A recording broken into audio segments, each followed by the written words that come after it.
Bismillahirrahmanirrahim. Assalamualaikum warahmatullahi wabarakatuh.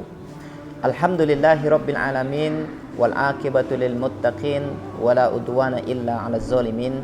Asyhadu an la ilaha illallah al malikul haqqul mubin wa asyhadu anna Muhammadan abduhu wa rasuluh shadiqul wa'dal amin. Allahumma shalli wa sallim wa barik ala sayyidina Muhammadin wa ala alihi wa sahbihi ajma'in.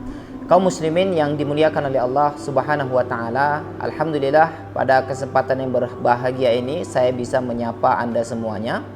Pada kesempatan yang berbahagia ini saya ingin berbagi sedikit tips tentang ruqyah mandiri atau ruqyah yang bisa kita lakukan untuk diri sendiri.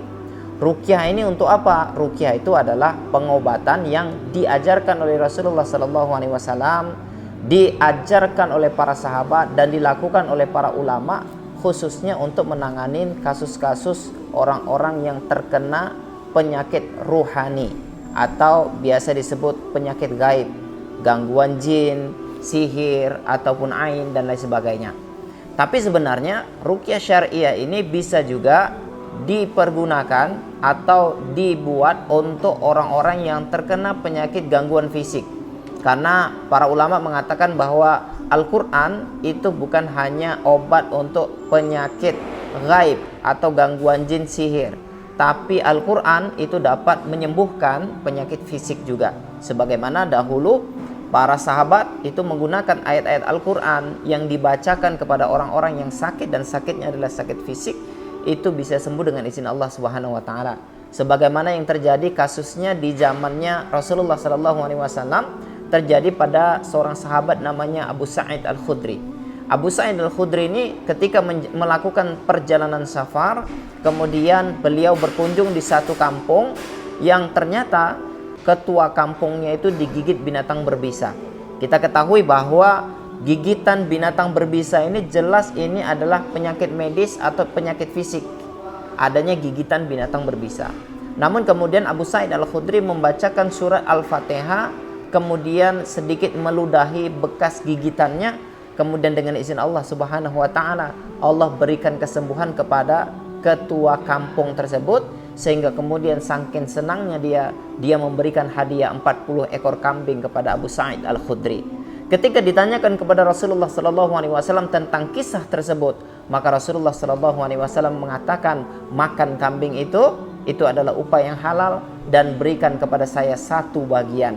Ini menunjukkan kaum muslimin yang dimuliakan oleh Allah Subhanahu wa taala bahwa Rasulullah SAW menganggap, menyaksikan apa yang dilakukan oleh Abu Sa'id Al-Khudri, dan Rasulullah tidak melarang ketika kita melakukan ruqyah syariah. Bahkan Rasulullah SAW itu ikut memakan upah daripada terapi ruqyah syariah yang dilakukan oleh Abu Sa'id Al-Khudri.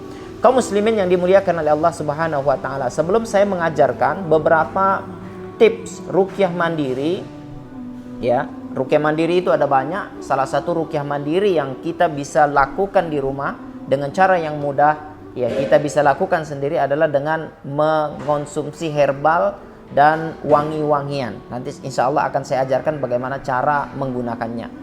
Namun yang terpenting adalah kita harus tahu dulu apakah kita ini terkena gangguan jin, sihir, ain, atau keluarga kita juga terkena gangguan jin, sihir, dan ain. Maka kita harus mengetahui ciri-ciri orang yang terkena gangguan jin. Orang yang terkena gangguan jin setidaknya bisa dilihat dari 3 perkara. Yang pertama adalah emosinya atau psikologi dia, ya. Bagaimana ciri-cirinya? Biasanya yang dulunya kalem, dulunya pendiam, jadi pemarah, gampang marah. Nah, seperti itu. Jadi ada perubahan secara emosional. Kemudian yang dulunya penyabar, kemudian jadi mudah sedih, kalau ada masalah sering tertekan. Nah, ini juga secara emosi, gampang marah, gampang menyerah, kemudian tidak punya kepercayaan diri. Yang biasanya di kantor itu menjadi bintangnya atau di kelas menjadi bintang kelas, tapi tiba-tiba akhirnya menjadi orang yang tidak punya kepercayaan diri. Ini adalah ciri-ciri gangguan jin. Yang kedua, ciri-ciri gangguan jin itu bisa dilihat dari fisik. Bagaimana cara melihatnya? Orang yang terkena gangguan jin, orang yang terkena gangguan sihir, biasanya itu selalu sakit-sakitan. Itu berubah-ubah sakitnya. Kemudian kalau diperiksakan ke rumah sakit, dokter mengatakan ini nggak ada penyakitnya. Maka ini salah satu cirinya. Adapun ketika kita mau melihat ciri secara fisiknya, maka biasanya orang yang terkena gangguan jin atau sihir, kepalanya sering sakit, wajahnya sakit, kemudian selalu sesak di dada, sering sakit di perut, kemudian sakit di pundak belakang ini.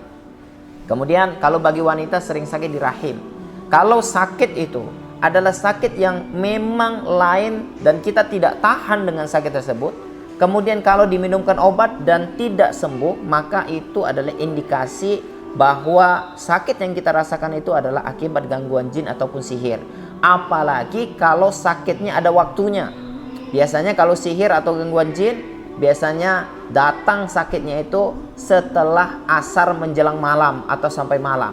Kalau ada waktu-waktu seperti itu selalu rutin sakitnya, maka dipastikan orang ini terkena gangguan jin dan sihir. Yang ketiga, orang yang terkena gangguan jin dan sihir itu bisa dilihat dari mimpi-mimpi ketika dia tidur. Mimpi apa? Tentu mimpi yang tidak baik, mimpi jelek, ya. Bisa mimpi jumpa binatang, bisa mimpi dikejar-kejar orang, mimpi dibunuh, mimpi tenggelam, mimpi terbakar, atau mimpi yang berhubungan dengan nafsu. Apa itu mimpi yang berhubungan dengan nafsu? Mimpi yang berhubungan dengan nafsu itu adalah selalu mimpi berhubungan badan. Kalau perempuan selalu ada laki-laki yang kemudian berhubungan badan dengan dia, melakukan hubungan badan. Kalau laki-laki begitu juga, selalu mimpi wanita, dan biasanya wanita itu aja berulang-ulang yang selalu kemudian datang di alam mimpinya kemudian melakukan hubungan badan. Nah, mimpi-mimpi yang berhubungan dengan nafsu ini adalah mimpi-mimpi yang menjelaskan bahwa orang tersebut terkena gangguan jin ataupun sihir. Lalu apa upaya yang bisa kita lakukan? Ada banyak sekali ruqyah mandiri yang nanti insya Allah kita akan ajarkan satu persatu, step by step. Namun pada kesempatan yang kali ini adalah salah satu ruqyah mandiri yang paling praktis, yang paling mudah kita lakukan, dan itu tidak menguras tenaga yang banyak, adalah dengan mengkonsumsi herbal. Kenapa herbal? Karena para ulama mengajarkan, ya. Saya sudah belajar langsung talaki dengan Syekh Sa'ad Sa'id. Beliau adalah ahli praktisi ruqyah syariah yang kita datangkan dari Mesir. Ya, penulis kitab-kitab ruqyah syariah, sangat banyak sekali kitab-kitabnya. Kemudian saya juga belajar dengan Syekh Abu Bara.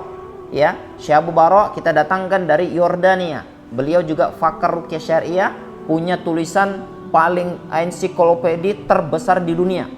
Jadi tulisan beliau itu adalah tentang ruqyah syariah, itu adalah ensiklopedi ruqyah syariah terbesar di dunia. Itu Syekh Abu Bara.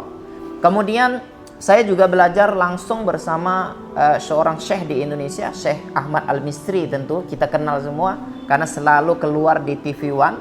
Ya, beliau juga mengajarkan. Jadi tiga syekh ini itu ketika mereka mengajarkan tentang ruqyah syariah, mengadakan daurah tentang ruqyah syariah atau talkshow tentang ruqyah syariah, maka mereka selalu mengajarkan betapa pentingnya terapi ruqyah mandiri menggunakan media herbal. Apa saja herbal-herbal yang direkomendasikan untuk kita pergunakan dalam terapi ruqyah syariah, yang tentu tujuan kita adalah bagaimana kita sehat. Tidak hanya sehat secara rohani, tapi juga kita ingin sehat secara fisik. Dan herbal-herbal ini ternyata kalau dalam penelitian memang jelas ada manfaat kebaikan untuk fisik. Dan ternyata dalam Islam atau yang dicontohkan para ulama, ternyata mereka mengajarkan ketika herbal ini diruqyah, dibacakan dengan ayat-ayat Al-Quran, maka insya Allah dia akan berkhasiat untuk gangguan-gangguan rohani, termasuklah di dalamnya gangguan jin, sihir, dan ain. Ya, apa saja herbal yang direkomendasikan?